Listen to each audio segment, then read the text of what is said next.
um, guys with sales teams, guys and gals with sales teams. So it still could be a founder, but basically with sales teams. And I want to ask you about that because like what percentage of people that you talk to currently have sales teams, and that could be one, I guess. Yeah, it could be more.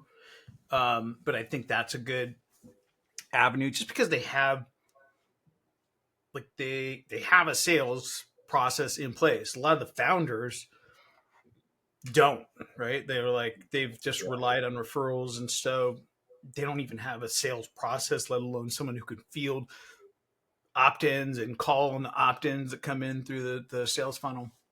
So that's one.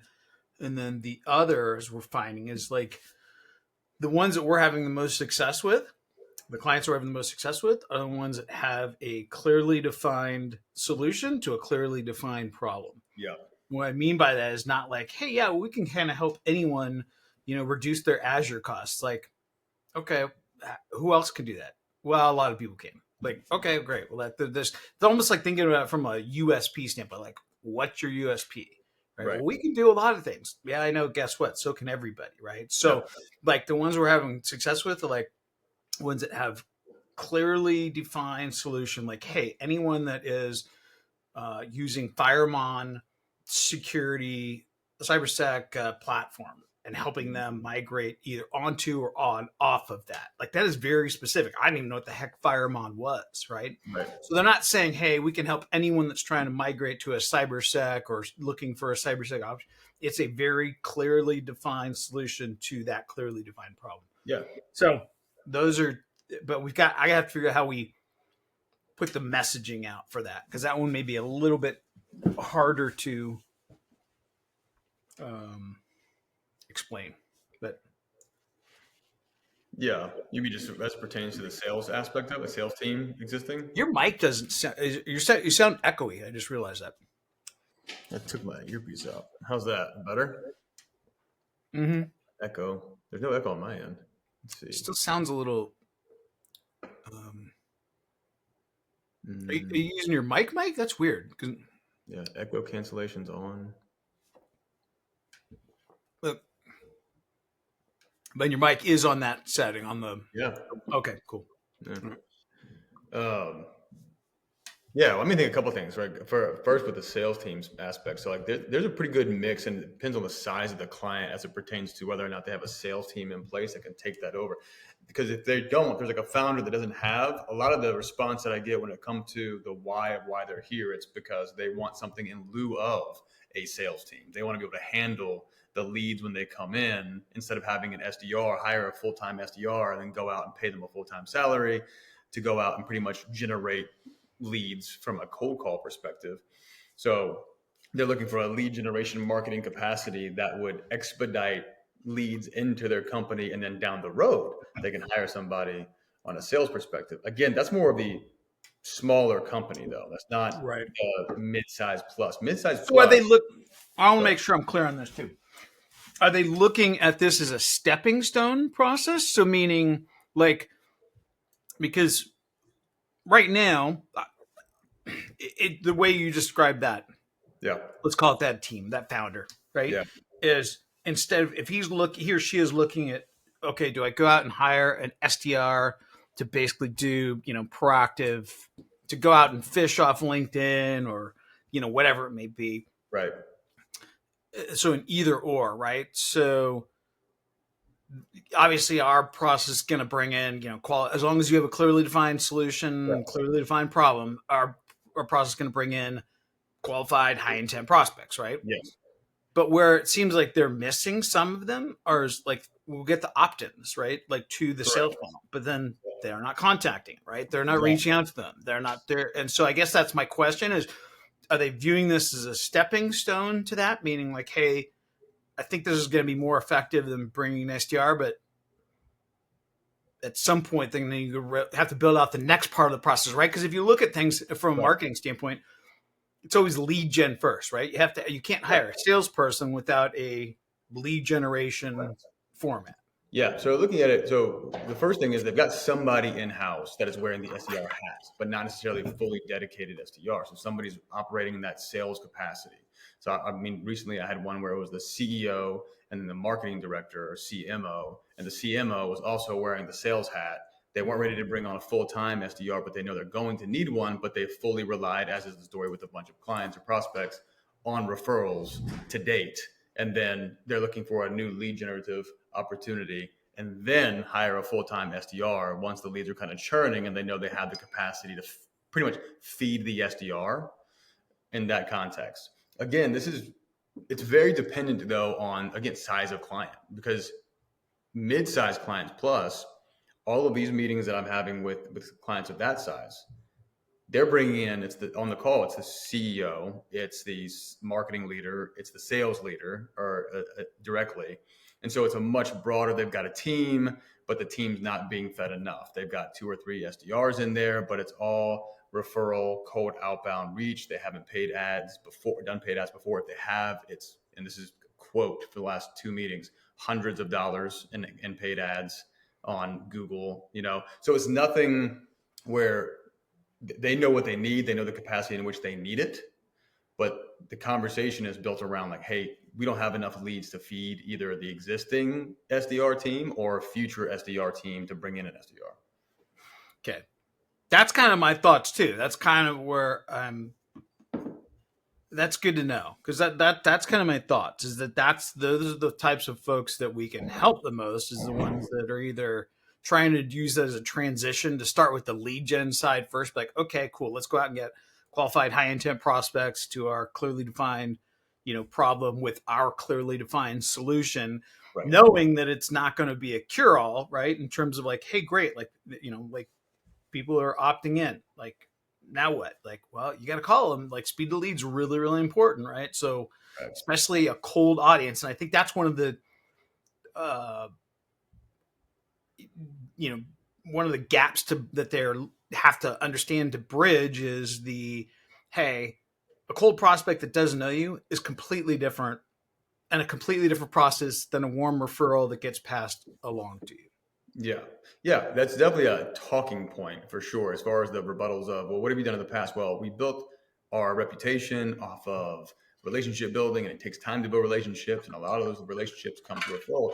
And the response here to me is like, listen, the relationship starts somewhere. So you can start the relationship from a cold outreach, taking a lot of time, a lot of red tape, a lot of back and forth before you actually get that introduction. But what we're doing is by the time they get to you, the relationship doesn't go anywhere. It's not going away. You're just starting at the 50-yard line instead of the other way, all the way down at the other end zone. And you got a head start based on a validity of what you're offering, based on the ads that are coming in. So you're still building that relationship. You're building it on a much more expedited time frame. So it's still there. Again, the long-term value here, which I always refer to in the presentation piece, is this dark green box. It's that full offer, long-term client engagement that you're after, that we're after. That's where those long-term relationships are. But to your point, we're focusing on specificity. And so that's that entry point offer. That's what we talk about, is the specificity of the offer. And this is what I tell everybody that's in an onboarding and an intro meeting too, is where most people miss the boat, is that they're trying to sell all services and all things to all people at all times, and it gets washed. It's the equivalent of a slush pile in a publisher house. It just doesn't go anywhere. You have to give your ideal client prospects somewhere to aim. And the easier you can make that based on the specificity of what you're offering, the more likely they are to get through the door. Yeah, it's the old adage of if you speak to everyone, then you effectively speak to no one, right? And that's the old marketing edge, right? Because it's like, and I used it. I think I used it to one of our clients that we onboarded the other day, that I sat in on, and I had said to him, like, hey, if like, because he jokingly said, dude, your ads are everywhere, like, you're following me, you're stalking me. I was like, sorry, man. And I'm like, but they spoke to you, right? Like, because I know you, I know you're a founder, I know your pain point. I didn't come out with ads saying, hey, are you an IT or tech firm that wants to add 10 to 20 new client meetings a month? Like, everyone says that, right? Like, I talk to your specific pain point because I know it, because we've worked only with IT and tech firms the last several years, and so I know that pain point, and I'm talking specifically to how we solve that exact pain point. And I think that's hard for some of the clients that have relied on referrals that come in. It's almost like I was explaining this to Luke the other day, is that the problem comes in the door and they're just going to solve it, right? For like from a referral Right. based standpoint, it's like, Yeah. Someone's obviously refer them to them, like, hey, whatever it is, your problem there, right? You're trying to migrate from the cloud to, on-prem or vice versa, or you have the specific SaaS software, right? Just go see these guys and they'll take care of it. And can they walk in with like this problem? And it's like, okay, yeah, we can solve that. We can figure that out. But it's completely reversed with this Right. process where you're going out to a cold market. And that's what we've been telling, clients too, is like, hey, like give us like specific examples of specific clients that you've helped and what exactly were their specific problems. Even if you think it's super specific to them, chances are it's not, number one. And number two, you can go out with that specificity to the marketplace, and I'll bet you'll find other clients that or prospects that are just like that person. And it will speak to them more intently because the more specific of a problem and the more specific of a solution that you have to it, it will cut through all of the noise and speak to that prospect. Yeah. Yeah, 100%. That's the main point too, is cutting through the noise, because everybody else is doing the same thing, right? But again, specificity wise, narrowing it down to the eye of a needle, for lack of a better term, is going to get the kind of people that you want into the door. So when we're talking about getting people, disqualifying people that don't have intent, aren't the right ICP, aren't the right people, that's where a lot of people spend their time, right? We talk about that. You talk about it in the video, talk about the VSL. So we're just talking to people, and it's a kind of a mirrored, explanation. Like, hey, listen, to your point, you said, well, we're following you around because it spoke to you, got you in the door. Now we're everywhere, right? It's the equivalent of like when you're shopping for a new car and all of a sudden you see that car everywhere because it's on the brain. Yeah, it's in front of you, but there's a reason it's in front of you. So really getting in and digging into why it works and why you're there and why it speaks to you. You can do the same thing on the other side of this. That's what we do for everybody else. Same thing that you would do for your ideal clients, but it has to be, as you've seen, specifically speaking to the audience. I want to let's stay on this car analogy. I just thought of it. It's actually, I think I can do a better visual on this, right? So like, it's kind of like if you saw an ad, like, hey, we can put you into, a new car for X, number of payments or a down payment or a X, dollars a month, right? But it's another, if you had an advertisement that's like, hey, did you just have, are you building a family, right? Do you have a car that's probably not like right that needs car seats, that needs easy access for your wife to put the baby stroller into and things like that, right? Like all of a sudden it's like the new dad's like, oh crap, that's right. Like my 2-door coupe's not going to work for that. Like holy crap! And then it's like, and you're speaking to that person, right? And someone may say, well, that's just a dad and a family, and what are you going to sell a minivan? It's like, yeah, but guess what? I'm like, correct. He knows I understand his pain points right now, right? He's got a 2-door coupe. He's got a new family. He's got a wife that's like, how am I putting how am I going to get the car open and put the stroller in the back and put the baby seat? It's funny because I it's a long time ago, but I remember being in that. I remember we had a vehicle that was like that, and my wife was like, our son, who's now 20, was like 6 months old, and she's like, I can't get him in and out of the vehicle, right? And I'm like, oh my god, and she would complain about it. I'm like, this is an expensive vehicle. Like, come on, right? But it didn't matter. Like, so if I saw an ad to that pain point, I'd be like, oh my gosh, they understand, right? So I think there's a lot of real life examples we can use it. That's just kind of one that is when you talk about the car thing. That's what I thought. It makes me laugh too. I had a Honda Civic before Jax was born, and then we found out we were going to have Jackson. It was gone, and then we had a SUV, and then we got like, to your point. I love that. I love that analogy, and it does. And there's two things there. It's one, to your point, like people are like, well, what if that's not me? Well, I'm not after that. Yeah. That's not who I'm after. Like I'm solving this particular problem for this particular person. And for every person who it does not speak to, there's a lot of people it does speak to, and that's what we're solving. And those people, that resonates, and they're like, they know me. Like that's the feedback I get from my ads. They're like, people like, dude, it's like you're in my head. Like you know me. Like and because you know me so well, Trust. There's trust, and I know that you can solve my problem. Because if you know me that well, I know you probably know my problem, Yeah. right? And it's like that again. The speaking to if you speak in generalities, you're just not going to speak to Yeah. anyone. But 100%. Yeah, the more specific you can get, the better. And it goes back to the, hey, what got you here is what we do. And and it's true. It is like, hey, like that's my favorite rebuttal when somebody asks, does it really work on the Meta platform? I'm like, well, are you here? Oh yeah, yeah, yeah. I am. Okay, well, like that, yeah, it works. You are the prime example of why yeah, and how this works, right? yeah. So talking the specificity of that, there's nothing more. There's nothing I like more, honestly, in those meetings than when a CEO says, "Is the CEO really on Meta?" And yes, you are Yeah, here, so it's there. yeah. But yeah, I like the car analogy. I think there's so many examples that can speak to There's a ton. specificity. There's a There's ton. tons There's of a it ton. Yeah. because I just think we just talked about it a lot because we for a number of different reasons, but like the biggest one is because our clients have relied on referrals and network leads, et cetera, right? And this is completely different. That they've never had to go out to the market with a specific problem. There are like a jack of all trades. They're all able to solve a lot of problems that come in through the door right. because when someone gets referred to them, they're not getting referred with that same specific problem. Sometimes they can be like in healthcare or something or a specific industry, right? But like there are like multiple ERPs that are used in the healthcare industry. Let's use that as an example, right? So it's Hmm. like I don't know, but I know that Joe does a lot in healthcare IT. So go talk to him. Cool. And you come in the door and you're like, great. What ERP do you use? Oh, okay. That's different than the other ERP. There's multiple, but it's like it's okay. The framework is generally the same. Now, if you went out to the market with that same thing, same approach, which is like, hey, do you have a healthcare ERP system that's whatever? It's like that's good.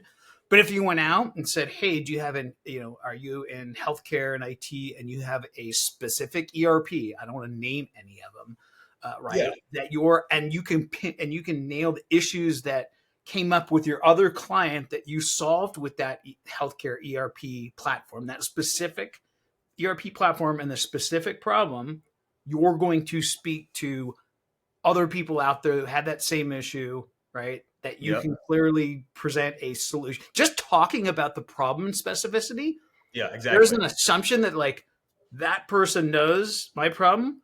They probably have a solution for it.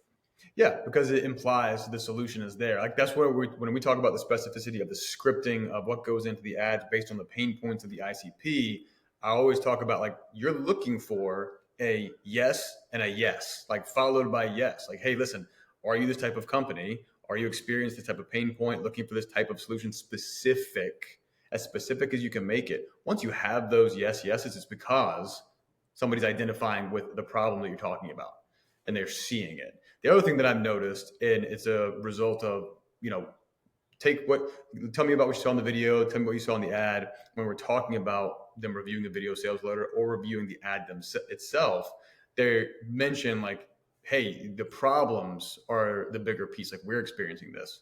We're seeing this from a lead. We're not seeing the lead generation. We're talking about we've been relying on referrals for the last 2 years. And the the biggest thing that gets brought up in these meetings is, man, he really hit me. Who's the guy? The guy in the video? Terrence. Yeah, he really hit me with that feast or famine thing, man. Like I'm either having a really good month or a really bad month, and I can't. I'm like, yeah, the experience is there, and there's also a reason why we've gotten to do what we do.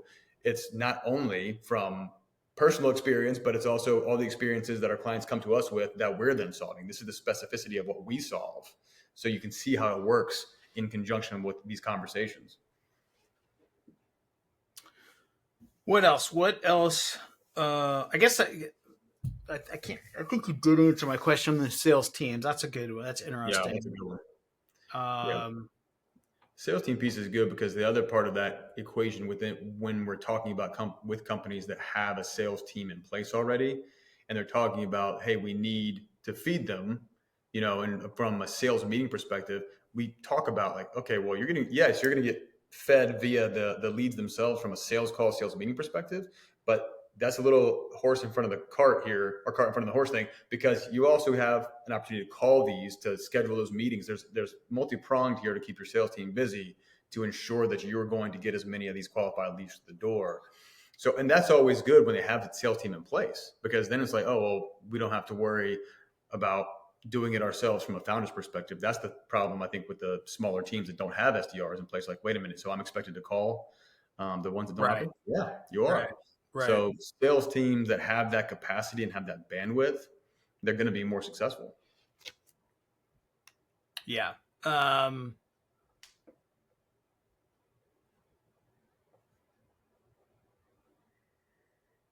Yeah, I think those are two of the biggest things. The Yeah. specificity of Yep. the specific problem, calling out the very specific problem, and even just the assumption of that you have the very specific solution. Um, and there's just having the capability or having the ability to have a sales team that can follow, because the two parts, right? Like we're getting people, and like I always walk through clients through the process too, like that they went through with us, right? It's like, hey, Right. what'd you do? Right? Like you probably saw my ad. Did you opt in right away? Sometimes they're like, no, I didn't, right? Like, but like I saw it again a second time. Like I was at dinner with my wife, right? And she told me Mm-hmm. not to be on the phone. And so of course I put it down after she went to the restroom and whatever, right? And I came back, were you on your phone? Nope, I wasn't, right? But then it hit me again. I got hit with the ad again, Yeah. and then I opted in. Right. Well, did you schedule a meeting? No. Okay. Well, then what happened? Well, then Jackson called me. I don't Yeah. how soon after it was. Probably like 5 minutes. After I opted in. It's like right. So like that's what you have to do for a cold market. Even though we're getting the people right, the right prospects, highly qualified, high intent through our messaging, still a sales process, right? Especially with cold. And I think that's the other challenge that some of them have had, which is like when they get a referral, it's Yeah. like, yeah, you set a meeting, they're going to show up, right? Like cold prospect that doesn't know you, it's like you may have to reach out within 5 minutes. You may have to remind them that your meeting is coming up, right? Like there is a lot there. There is a lot of trust that you've got to build, and a lot of like sales reach Yep. out that you have to do. The trust thing doesn't go away. If anything, it enhances. And what I mean is like the outreach, the touch points. Like some companies want to make sure that you're not a bot, or the automations that are going in. Like you're actually reaching out, somebody's following up, following through. Like that. So there's different pieces to how people obviously get booked in to those meetings. But yeah, that's a big piece of it. I like that. Yeah, walking them through how they got here, what happened specifically, and then the different options of how it could have happened. I think is another big piece. Some people love the simplicity of going through. Hey, this is how I got here. I went through, saw what you guys did, watched the video, booked a meeting myself, put it on my calendar. Simple. Yeah, absolutely simple. Some people need that and want that call, and a lot of those people want the hey man, I'm glad you called. Run me through your presentation while we're on the call here. So like the the same things. So you get it both ways, Yeah. but that's the important thing though. Like you're leaving stuff on the table if you're not attacking it from both angles. Yeah. What else are you like hearing out in the market right now that maybe has changed over the last few months, if anything? You know, As it pertains to what specifically? I don't know. Are you hearing the same messaging like from, because to me, so this okay. So the reason I asked that, let me privately back it back. I always talk to folks too, like clients, and like say the other undervalued part of this process is you get this great feedback loop from the market as to what problems they're trying to solve, and in what time frame and what's going on in the market right now, because markets change, right? Like they can change on the dime, right? And so if you're in, I don't know, let's call it in IT tech recruiting, right? And there's a lot more people that are coming onto the market right now available than there was a year ago, right? So there's just different problems that happen and different things that change. So I guess when I'm asking that question, it's more along those lines. Like, hey, are you seeing any trends or any change out in the marketplace, Yeah. from prospects? Yeah, I think well, the main one, the one that's most prevalent that comes up is with some people. Well, some of the clients have, to our point, something already formulated in their brains as far as like this is what the offer I want to use or have been utilizing or need to utilize. But a lot more than a few months ago, and I think is going to be more every month that goes on, is the AI piece of tech, regardless, is a continued evolution of need for clients. And a lot of the ones that I'm talking with either are just at that entry point of utilizing it in some way, shape, or form for their own business and want to provide the lead generation for that specifically. Or they don't have a product or a service quite formulated yet, which is a lot of them, but they know they want to and they know they need it, and they're asking for help with it. Like that's another piece of it. So they're asking for like, hey, a part of this that I saw is, this entry point offer thing. We don't have one yet. This is what we want to do, and this is what we need to do. I mean, one of the meetings I had, I think it was yesterday. Yeah, yesterday meeting was, hey, we are an AI piece of our MSP business. Like that's where we want to grow. We want to grow our MSP business. Right now, it's about 10% of our overall book of business. We want to grow it to 30% of our book of business by next year. We want the AI to be flagship offering, like flagship piece of it, but we don't know where to go. So like that's part of our thing. So we're looking for help there. And that is a kind of a common thread, and it's crescendoing, it's snowballing each month, I feel So like. that to me is where the significant value of this process comes from. Yeah. Like even as we talked before here and talked about a couple of other